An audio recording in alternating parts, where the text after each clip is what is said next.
History tells the same story.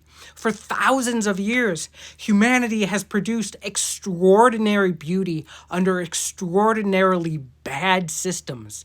Generation after generation, people have loved each other, cared for each other, created meaning, and pushed civilization forward while being constrained, exploited, or brutalized by authoritarian power structures. As humanity is forced to endure another escalating war of violence and destruction between authoritarian power structures, and we struggle to comprehend all of this death, hatred, and greed and violence that will cause immense human suffering for decades, while literally billions of people globally and the vast majority of US voters prefer peace, compassion, and wisdom to prevail. It's a perfect time to remember humanity has always been beautiful, and government has always been the problem.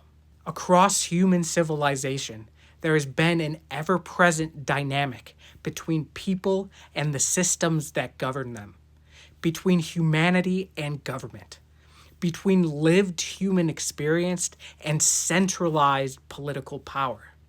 This dynamic is visible everywhere, across cultures and across centuries, and it is unmistakable.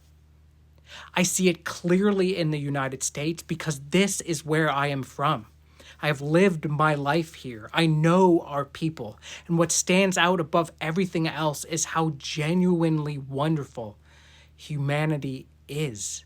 How creative, compassionate, hardworking, and resilient the vast majority of people are, even when forced to live within broken, flawed, corrupt, and authoritarian systems.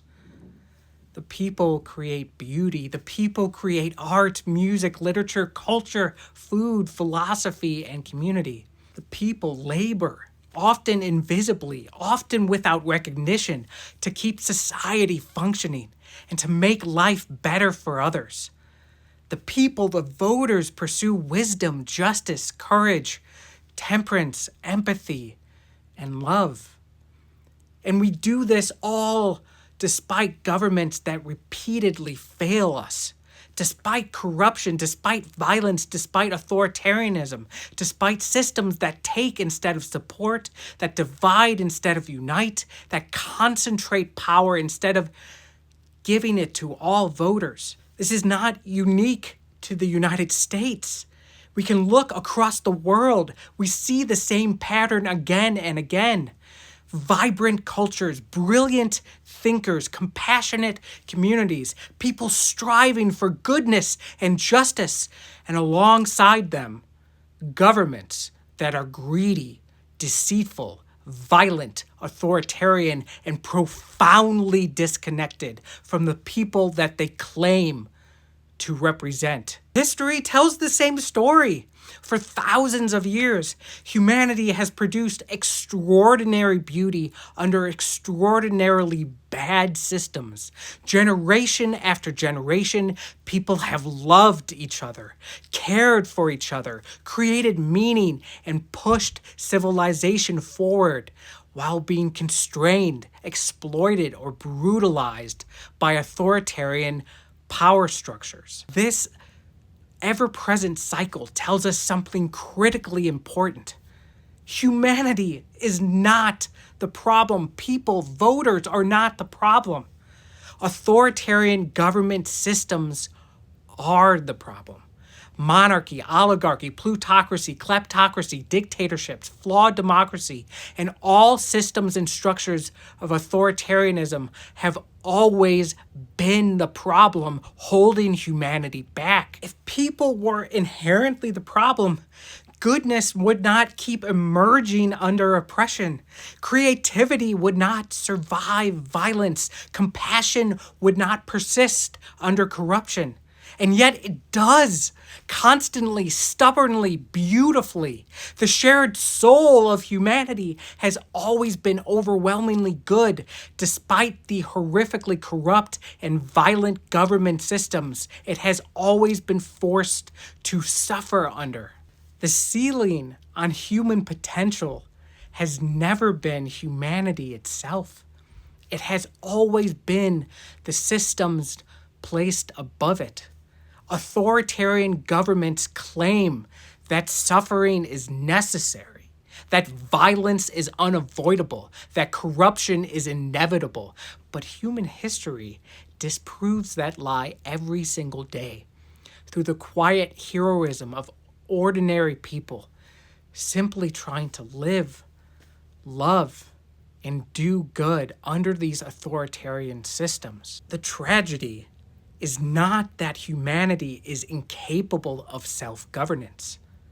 The tragedy is that governance has so rarely been truly accountable to or representative of humanity. This is why improving democratic republicanism matters. Improving how we practice this system matters. This is because the anti-authoritarian, decentralized political power, egalitarian nature that is fundamental to democratic republicanism is correct. Humanity should never abandon democratic republicanism.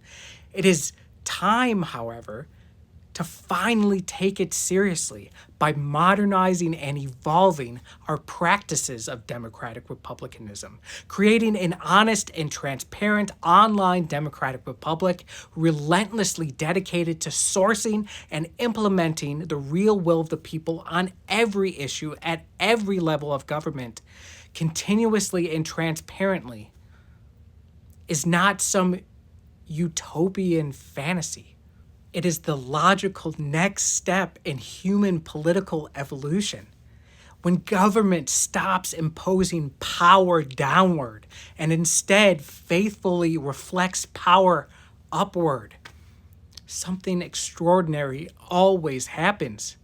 Humanity no longer has to fight its own systems just to survive. Once we get this right, once government truly serves the people instead of controlling them, the beauty that has always existed within humanity will no longer shine despite government.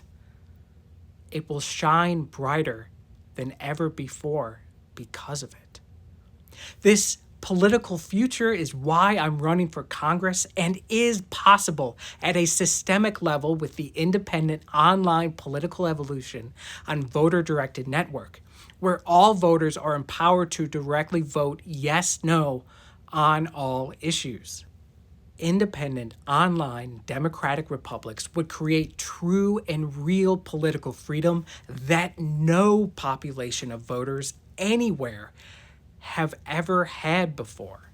It's a system where real yes-no political power is constantly redistributed back to voters on every issue. So political power can never, ever be centralized and consolidated into authoritarian dynamics. It's a system where the backbone of authoritarianism, the core of authoritarianism, which is the inherent corruption, violence, and divisiveness of all political parties, does not exist. This is why political parties are not in the U.S. Constitution. Political parties are the core, the heartbeat of authoritarian government systems. True, independent, democratic republicanism, where the entire demos, all voters are independents, and all voters yes-no vote on all issues, and the republic, the government, follows that collectively identified will of the people on all issues because parties don't exist to corrupt this representative process, has always been the way. All voters yes-no voting on all issues is what humanity has always needed politically, and is what humanity has never had. And together, we'll get there. All power to all voters.